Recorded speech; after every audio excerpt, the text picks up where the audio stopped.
મહત્વના સમાચાર સામે આવી રહ્યા છે અમરેલીથી। રાજુલામાં બાર એસોસિએશન વકીલ મંડળે મહિલા પીએસઆઈના વિરુદ્ધમાં કલેક્ટરને આવેદનપત્ર પાઠવ્યું।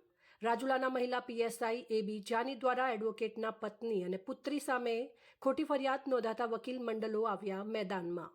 રાજુલા પોલીસ સ્ટેશન મહિલા PSI S B Jani traffic checking દરમિયાન એડવોકેટના પત્ની અને પુત્રી સાથે કર્યું હતું ગેરવર્તન।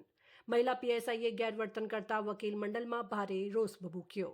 મહિલા પીએસઆઈ જાની દ્વારા એડવોકેટના પત્ની અને પુત્રીને માર માર્યો। મહિલા પીએસઆઈ દ્વારા એડવોકેટ તેના પત્ની અને પુત્રી સાથે સમાધાન કરવા કહ્યું હતું દબાણ।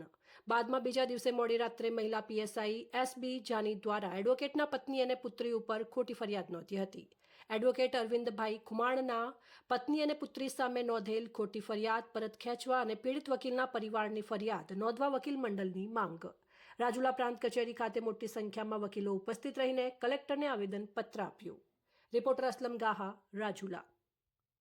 અમારા રાજુલા બારના એડવોકેટ અરવિંદભાઈ ખુમાણના પત્ની દવા લેવા રાજુલા હોસ્પિટલે જતા હતા અને અરવિંદભાઈ પણ બીમાર હોય, એમની પણ દવા લેવાની હતી।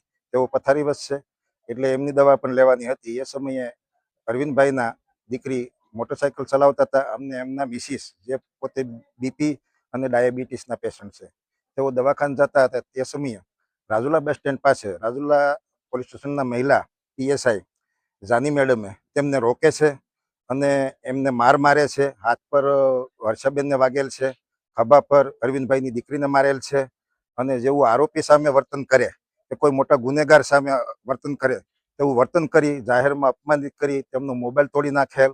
અમને અરવિંદભાઈને જ બોલાવો એવું આગ્રહ રાખી અરવિંદભાઈ આવતા એમને પણ અપમાનિત કરેલ છે અને જાહેરમાં મોટો તમાશો કરેલ છે પોલીસે।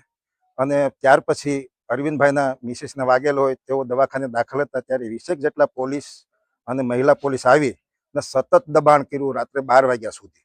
દબાણમાં વશ ન થતા તો બીજા દિવસે રાજુલા પોલીસે લગભગ 26 થી 30 કલાક બાદ એક મનગઢત ખોટી ફરિયાદ ઊભી કરી અને અરવિંદભાઈ તેમના દીકરી કે જેઓ સ્ટુડન્ટ છે અમને એમના મિસિસ એ પણ બીમાર છે એમની સામે ખોટી ફરિયાદ દાખલ કરે છે। રાજુલા પોલીસે એક અમાનવીય કૃત્ય કરેલ છે અને જે બીમાર છે એમની સામે પણ એમની સંવેદના એને રાખેલ નથી અને એમને પણ ત્રાસ આપેલ છે, સમાધાન કરવા પણ ત્રાસ આપેલ છે।